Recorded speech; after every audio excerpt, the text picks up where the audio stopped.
존경하고 사랑하는 우리 구독자 여러분 반갑습니다. 여러분의 천만 라디오 천회장입니다.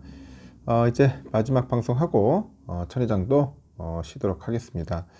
하루가 또 이렇게 훌쩍 지나가네요. 훌쩍. 휴일도 너무 빨리 가는 것 같아요. 날씨가 너무 좋아가지고 상당히 좋았는데 내일도 같이 한번 산에 가야지 않겠어요. 계속 산에서 왔다 갔다 하고 있는데 여러분들도 산과 들판으로 한번 나가보시기 바랍니다. 우리 그 자연의 아름다움, 가을에 느낄 수 있는 그런 계절의 아름다움을 한번 느껴보십시오. 한번 느껴보시면 좋을 것 같아요. 저녁 맛있게 드셨죠? 오늘은 저는 저녁 먹기보다는 그냥 녹차 한 잔 마시고 오늘은 공복으로 한번 때워보려고요. 많이 먹는 것도 좋지 않네. 자꾸 많이 먹다 보니까 몸이 약간 무겁다는 느낌이 들어서 가볍게 차 한 잔 마시고 하루를 마감하려고 합니다. 지금 삼성전자 관련된 이야기도 제가 계속 하고 있는데 그 외에 아주 재미있는 이야기들도 한번 해볼게요. 우리 또 슈퍼을이라고 슈퍼을이라는 그런 회사에 대해서 한번 할게요. 반도체 기업의 슈퍼을이면 ASML이지. ASML 참 아주 특이한 기업입니다. 이 기업을 한번 잠시 살펴볼게요. 요즘 보면 그 반도체 업황 불황을 뛰어넘는 그런 핵심 키는 바로 무엇일까 생각했는데 그래도 기술이다. 기술. 이 기술을 갖고 있어야 돼. 전방 수요 둔화에 따른 그 투자 지원 움직임, 그리고 미국의 대중국 장비 수출 규제 등 이런 대내외 불확실성이 확대되는 국면입니다. 그러다 보니까 ASML 홀딩이 독보적인 그런 이익의 가시성을 확보한 배경이다. 뭐 그런 이야기도 있습니다. 그래서 그 삼성증권 그 보고서를 보면은 ASML 홀딩에 대해서 투자가 크게 지연되기 어려운 그 선단 공정 시장에서 ASML 홀딩은 약간 독점적인 지위에 있잖아요. 독점적인 지위에 있는 만큼 그 반도체 다운 사이클에서도 차별화되는 이익을 보일 것이다. 그렇게 분석을 했어요. 일단은 기술을 바탕으로 해서 슈퍼을로서 내년 가격 인상 가능성도 제기된다.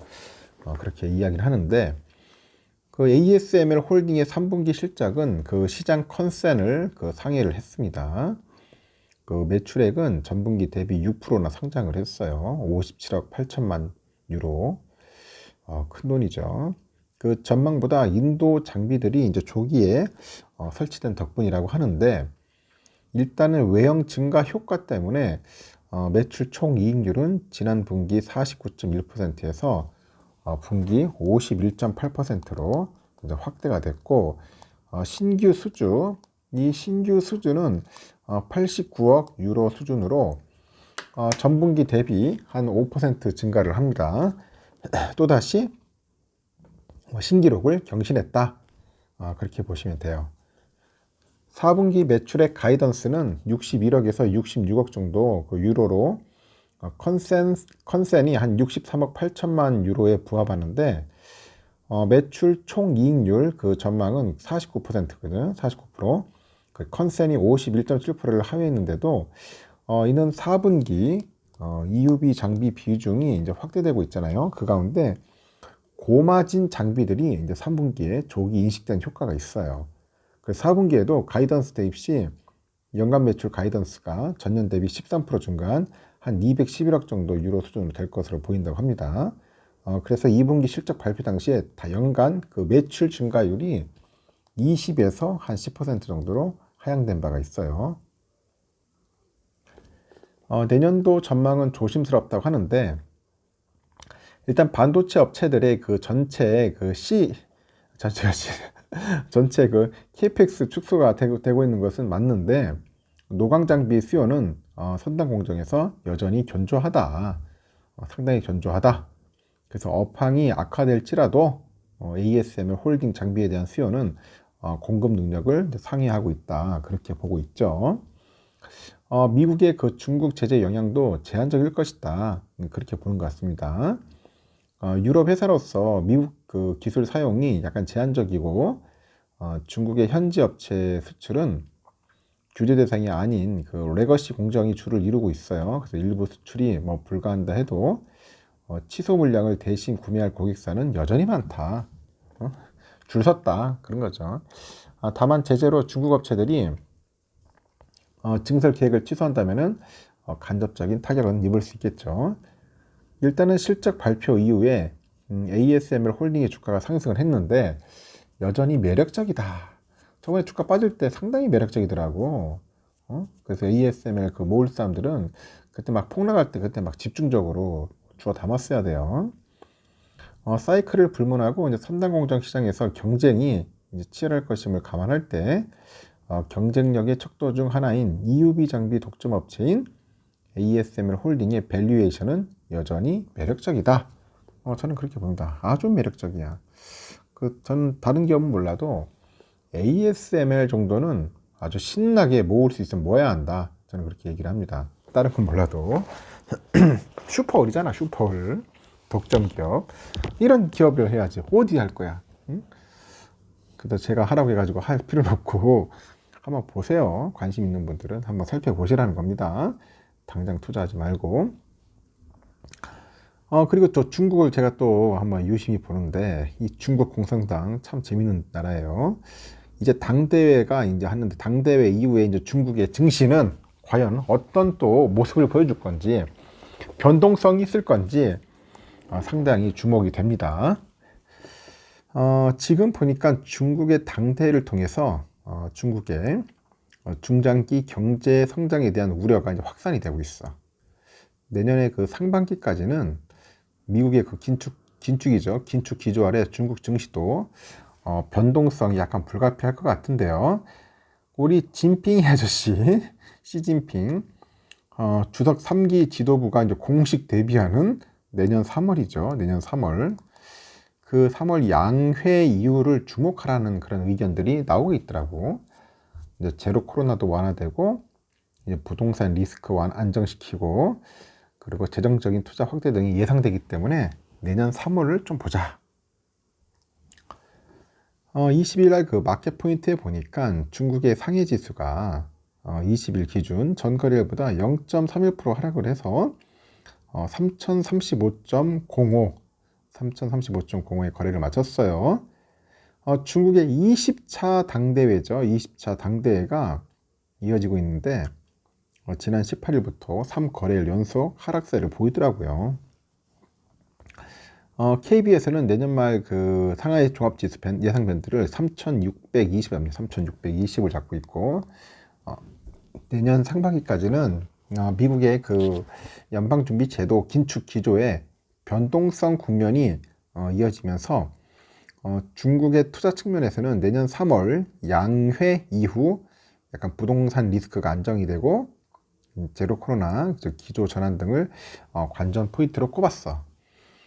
그래서 KB증권에서는 2023년 3월 개최되는 그 양회 이후부터는 점차 코로나 방역 기조를 완화할 가능성이 크다고 합니다. 그러면은 또 중국 시장 살아나겠죠.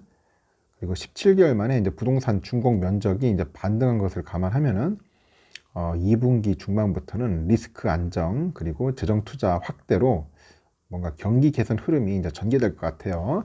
그리고 주식의 또 선호 현상이 강화될 수 있을 것으로 현재 예상을 한다. 내년 상하이 지수 12개월 선행 그 PER은 보니까 9.0에서 11.3배 내에서 형성될 것 같아요. 본토 증시는 외국인들의 그 비중이 낮아요. 개인 투자자가 이제 매매에서 80% 가까이 차지하기 때문에 이제 상대적으로 이제 글로벌 이슈보다는 중국의 내부 정책 변화에 더 민감하게 이제 반응을 하는 겁니다. 그래서 이제 매년 1회에서 2월은 중국의 정책 공백기야. 23년 1분기까지는 미국 연준의 그 금리 인상 이슈로 이제 변동성 국면이 지속될 수 있고요. 23년 3월 양회 이후부터는 제로 코로나 등 경제 성장에 그 저해되는 정책은 점차 완화될 가능성이 있어요. 더불어서 이제 부동산 리스크가 안정되고 이제 재정 투자 확대가 연이어서 이제 전개되면은 이제 밸류에이션 멀티플의 상승 흐름이 전개되지 않겠나 그렇게 보는 것 같습니다. 그래서 내년에 그 연간 상하이 지수의 그 주당 순이익 EPS가 한 15.1% 상승을 전망을 하더라고요. 그 제로 코로나 영향으로 내수하고 그 서비스업이 부진한 그 이익 추세가 2분기 중반까지는 이어지고, 올해 기업이익의 버팀목이었던 양호한 수출은 내년부터 긍정적인 그 영향이 미미할 것으로 관측이 됩니다. 그래서 경기 하방 압력을 방어하기 위해서 2분기 중반부터 동수서산 프로젝트로 이제 재정 투자가 이제 집중될 것이다. 정부의 그 정책 방향이 제조업 육성 전략에 맞춰져 있고요. 특히 동수서산 그리고 국산화, 이렇게 뭐 테마로 분류되는 그 재생에너지, 그 디지털 산업, 이런 중심의 이익 개선제가 전개될 것 같다. 뭐 그런 이야기도 있습니다. 내년 상반기 변동성 장세에 대응하면서 제로 코로나 완에 따른 이익 개선이 이제 기대되는 뭐 방어주, 음식료, 뭐 금융을 대안으로 제시하는 것 같은데, 하여튼 중국이 참 중요한 나라예요. 어떻게 보면은 참 미워해도 어쩔 수 없어. 우리나라가 중국이 시장이 크기 때문에 오히려 미국보다는 중국이 더 커. 그 중국장이 완전 개판 치면은 우리 코스피도 개판 되는 거야. 그래서 앞으로 이제 중국 시장이 잘 흘러가야 돼요. 어쩔 수 없습니다. 뭐 공산국가 뭐 미워하더라도 지금 경제적으로 우리가 많이 쏠려 있죠. 응? 수출입이 많이 쏠려 있어. 그래서 일단은 뭐 시진핑이 이제 3년 했으니까 좀 안정적으로 끌고 갈 거예요. 쓸데없이 전쟁한다거나 뭐 그런 소리 하지만 않으면 되네. 하여튼 경기 상황이 좋아지면은 우리 코스피도 좋아질 거다. 일단은 내년 3월까지는 좀 숨죽이고 있어야 한다. 뭐 그런 이야기라고 보면 될 것 같습니다. 내년 3월 이후로 한번 주목해보자. 그런 내용 같아요. 일단 여기까지 하겠습니다, 여러분. 뭐 다양한 얘기들은 많은데 여러분들도 뭐 많이 보실 거예요. 좀 보니까 우리나라 또 보니까 3배 레버리지, 이 3배짜리 레버리지가 이제 아직 없어요. 보니까 ETR은 있는데 ETF는 아직까지 3배수짜리가 없다.